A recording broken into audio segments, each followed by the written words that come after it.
Monkey's Paw by W. Jacobs. Without, the night was cold and wet, but in the small parlour of Laburnum Villa the blinds were drawn and the fire burned brightly. Father and son were at chess, the former, who possessed ideas about the game involving radical changes, putting his king into such sharp and unnecessary perils that it even provoked comment from the white-haired old lady, knitting placidly by the fire. "Hark at the wind," said Mr. White, who, having seen a fatal mistake after it was too late, was amiably desirous of preventing his son from seeing it.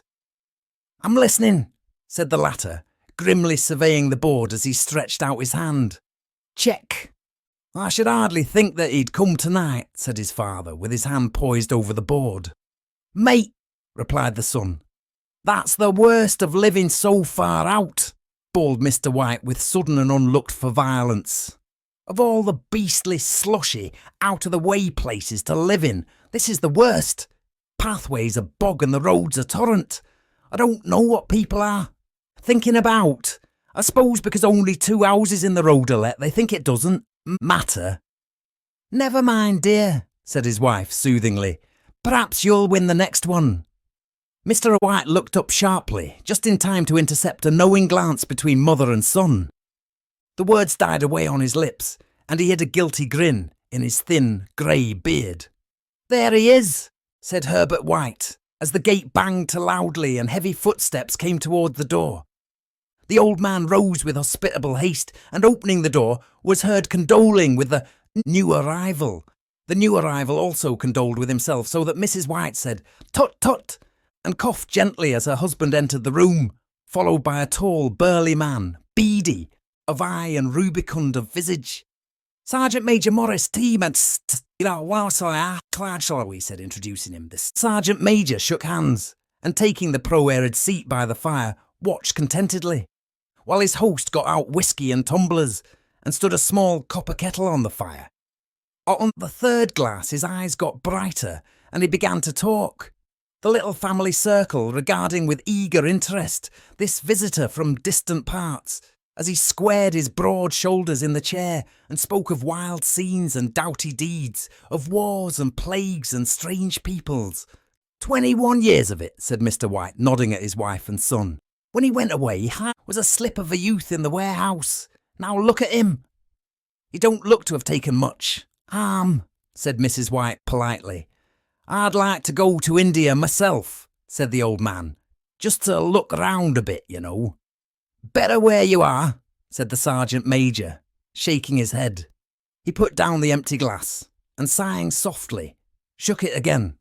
"I should like to see those old temples and fakirs and jugglers," said the old man. "What was that you started telling me the other day about a monkey's paw or something, Morris?" "Nothing," said the soldier hastily. "Leastways, nothing worth hearing." "Monkey's paw," said Mrs. White curiously. "Well, it's just a bit of what you might call magic, perhaps," said the Sergeant Major, handedly. His 3 listeners leaned forward eagerly. The visitor absent-mindedly put his empty glass to his lips and then set it down again. His host filled it for him.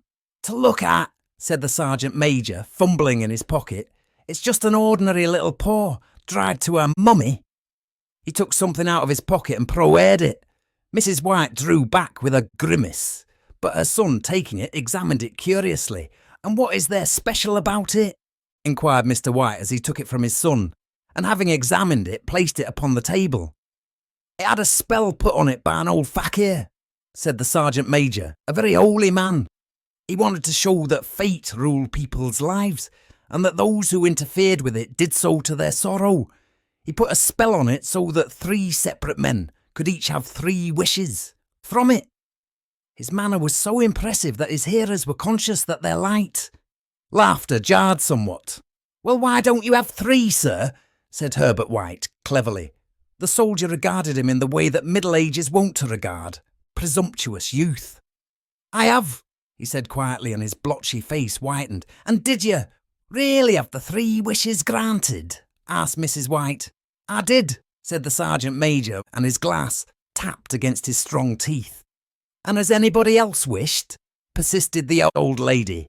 The first man had his 3 wishes. Yes, was the reply. I don't know what the first 2 were, but the third was for death. That's how I got the paw. His tones were so grave that a hush fell upon the group. If you've had your 3 wishes, it's no good to you now then, Morris, said the old man at last. What do you keep it for? The soldier shook his head. Fancy, I suppose, he said slowly. I did have some idea of selling it, but I don't think I will. It has caused enough mischief already. Besides, people won't buy. They think it's a fairy tale. Some of them, and those who do think anything of it, want to try it first and pay me afterward. If you could have another 3 wishes, said the old man, eyeing him keenly, would you have them? I don't know, said the other. I don't know. He took the paw and, dangling it between his forefinger and thumb, suddenly threw it upon the fire. White, with a slight cry, stooped down and snatched it. Oh, better let it burn, said the soldier solemnly. If you don't want it, Morris, said the other, give it to me. I won't, said his friend doggedly. I threw it on the fire. If you keep it, don't blame me for what happens. Pitch it on the fire again like a sensible man. The other shook his head and examined his new possession closely. How do you do it? He inquired. Hold it up in your right hand and wish aloud, said the sergeant major, but I warn you of the consequences. Sounds like the Arabian Nights, said Mrs. White, as she rose and began to set the supper. Don't you think you might wish for 4 pairs of hands for me? Her husband drew the talisman from pocket, and then all 3 burst into laughter as the sergeant major, with a look of alarm on his face, caught him by the arm. If you must wish, he said cruelly, wish for something sensible. Mr. White dropped it back in his pocket and, placing chairs, motioned his friend to the table. In the business of supper, the talisman was partly forgotten, and afterward the 3 sat, listening in an enthralled fashion to a second instalment of the soldier's adventures in India. If the tale about the monkey's paw is not more truthful than those he has been telling us, said Herbert, as the door closed behind their guest, just in time for him to catch the last train, we shan't make much out of it. Did you give him anything for it, father? Inquired Mrs. White, regarding her husband closely. A trifle, said he, colouring slightly. He didn't want it, but I made him take it, and he pressed me again to throw it away. Likely, said Herbert with pretended horror. Why, we're going to be rich and famous and happy. Wish to be an emperor, father, to begin with, then you can't be henpecked. He darted round the table, pursued by the maligned Mrs. White, armed with an antimacassar. Mr. White took the paw from his pocket and eyed it dubiously. I don't know what to wish for, and that's a fact, he said slowly. It seems to me I've got all I want. If you only cleared the house, you'd be quite happy, wouldn't you? Said Herbert, with his hand on his shoulder. Well, I wish for £200 then. That'll just do it. His father, smiling shamefacedly at his own credulity, held up the talisman as his son, with a solemn face, somewhat marred by a wink at his mother, sat down at the piano and struck a few impressive chords. I wish for £200, said the old man distinctly. A fine crash from the piano greeted the words, interrupted by a shuddering cry from the old man. His wife and son ran towards him. It moved, he cried, with a glance of disgust at the object as it lay on the floor. As I wished, it twisted in me hand like a snake. Well, I don't see the money, said his son as he picked it up and placed it on the table, and I bet I never shall. It must have been your fancy, father, said his wife, regarding him anxiously. He shook his head. Never mind, though, there's no harm done, but it gave me a shock all the same. They sat down by the fire again while the 2 men finished their pipes. Outside the wind was higher than ever, and the old man started nervously at the sound of a door banging upstairs. A silence unusual and depressing settled upon all 3, which lasted until the old couple rose to retire for the night. I expect you'll find the cash tied up in a big bag in the middle of your bed, said Herbert as he bade them good night, and something horrible squatting up on top of the wardrobe watching. You as you pocket your ill-gotten gains. He sat alone in the darkness, gazing at the dying fire and seeing faces in it. The last face was so horrible and so simian that he gazed at it in amazement. It got so vivid that, with a little uneasy laugh, he felt on the table for a glass containing a little water to throw over it. His hand grasped the monkey's paw, and with a little shiver he wiped his hand on his coat and went up to bed. In the brightness of the wintry sun next morning, as it streamed over the breakfast table, he laughed at his fears. There was an air of prosaic wholesomeness about the room which it had lacked on the previous night, and the dirty, shrivelled little paw was pitched on the sideboard with a carelessness which betokened no great belief in its virtues. "I suppose all old soldiers are the same," said Mrs. White. "The idea of our listening to such nonsense. How could wishes be granted in these days? And if they could, how could £200 hurt you, father?" "Might drop on his head from the sky," said the frivolous Herbert. "Morris said the things happened so. Naturally," said his father, "that you might, if you so wished, attribute it to coincidence." "Well, don't break into the money before I come back," said Herbert as he rose from the chocolate table. "I'm afraid it'll turn you into a mean, avaricious man, and we shall have to disown you." His mother laughed, and following him to the door, watched him down the road, and returning to the breakfast table was very happy at the expense of her husband's credulity, all of which did not prevent her from scurrying to the door at the postman's knock, nor prevent her from referring somewhat shortly to retired sergeant majors of bibulous habits, when she found that the post brought a tailor's bill.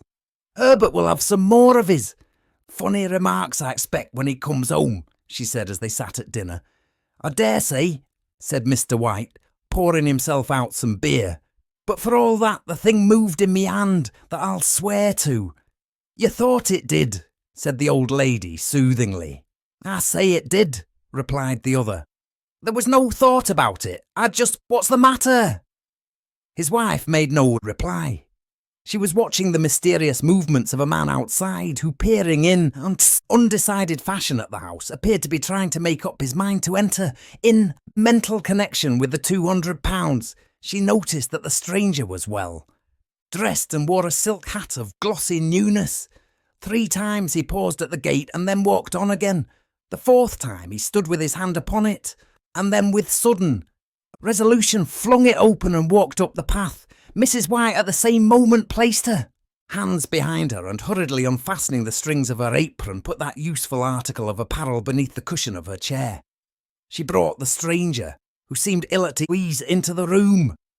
He gazed at her furtively and listened in a preoccupied fashion as the old lady apologised for the appearance of the room and her husband's coat, a garment which she usually reserved for the garden. She then waited as patiently as her sex would permit for him to broach his business, but he was at first strangely silent. "I was asked to call," he said at last, and stooped and picked a piece of cotton from his trousers. "I come." "From Martin Meggins." The old lady started. "Is anything the matter?" she asked breathlessly. "Has anything happened to Herbert? What is it? What is it?" Her husband interposed. There, mother," he said hastily. "Sit down and don't jump to conclusions. You've not brought bad news, I'm sure, sir." And he eyed the other wistfully. "I'm sorry," began the visitor. "Is he hurt?" demanded the mother wildly. The visitor bowed in assent. "Badly hurt," he said quietly, "but he is not in any pain." "Oh, thank God," said the old woman, clasping her hands. "Thank God for that, She broke suddenly as the sinister meaning of the assurance dawned upon her, and she saw the awful confirmation of her fears in the other's averted face. She caught her breath, and turning to her slower-witted husband, laid her trembling old hand upon his. There was a long silence. "He was caught in the machinery," said the visitor at length in a low voice. "Caught in the machinery," repeated Mr. White, in a dazed fashion. "Yes." He sat staring blankly out at the window, and taking his wife's hand between his own, pressed it as he had been wont to do in their old courting days, nearly 40 years before. "He was the only one left to us," he said, turning gently to the visitor. "It is hard." The other coughed and, rising, walked slowly to the window. "The firm," Wish me to convey their sincere sympathy with you in your great loss, he said without looking round. I beg that you will understand I am only their servant and merely obeying orders. There was no reply. The old woman's face was white, her eyes staring and her breath inaudible. On the husband's face was a look such as his friend the sergeant might have, carried into his first action. I was to say that Moore and Megginses disclaim all responsibility, continued the other. They admit no liability at all, but in consideration of your son's services, they wish to present you with a certain sum as compensation. Mr. White dropped his wife's hand and, rising to his feet, gazed with a look of horror at his visitor. His dry lips shaped the words, "How much?" £200, was the answer. Unconscious of his wife's shriek, the old man smiled faintly, put out his hands like a sightless man, and dropped a senseless heap to the floor. In the huge new cemetery some 2 miles distant, the old people buried their dead and came back to a house steeped in shadow and silence.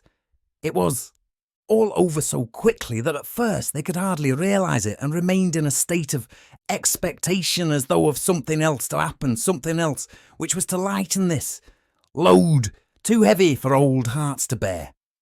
But the days passed and expectation gave place to resignation, the hopeless resignation of the old, sometimes miscalled apathy.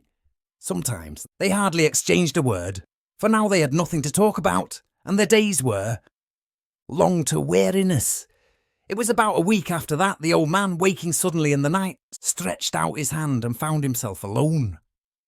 The room was in darkness, and the sound of subdued weeping came from the window. He raised himself in bed and listened. "Come back," he said tenderly. "You will be cold." "It is colder for my son," said the old woman, and wept afresh. The sound of her sobs died away on his ears. The bed was warm and his eyes heavy with sleep. He dozed fitfully and then slept until a sudden wild cry from his wife awoke him with a start.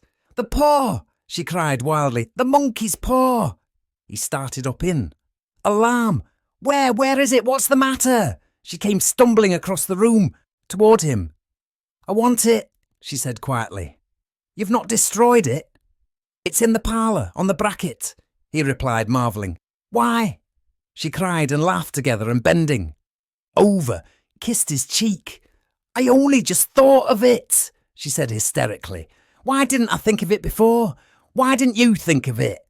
"Think of what?" he questioned. "The other 2 wishes," she replied rapidly. "We've only had one." "Was not that enough?" he demanded fiercely. "No!" she cried triumphantly. "We'll have one more. Go down and get it quickly, and wish our boy alive again." The man sat up in bed and flung the bedclothes from his quaking limbs. "Good God, you are mad!" he cried aghast. "Get it," she panted. "Get it quickly, and wish, oh my boy, my boy." Her husband struck a match and lit the candle. "Get back to bed," he said unsteadily. "You don't know what you are saying." "We had the first wish granted," said the old woman feverishly. "Why not the second?" "A coincidence," stammered the older man. "Go and get it and wish," cried his wife, quivering with excitement. The old man turned and regarded her, and his voice shook. "He has been dead 10 days, and besides, I would not tell you else, but I could only recognise him by his clothing.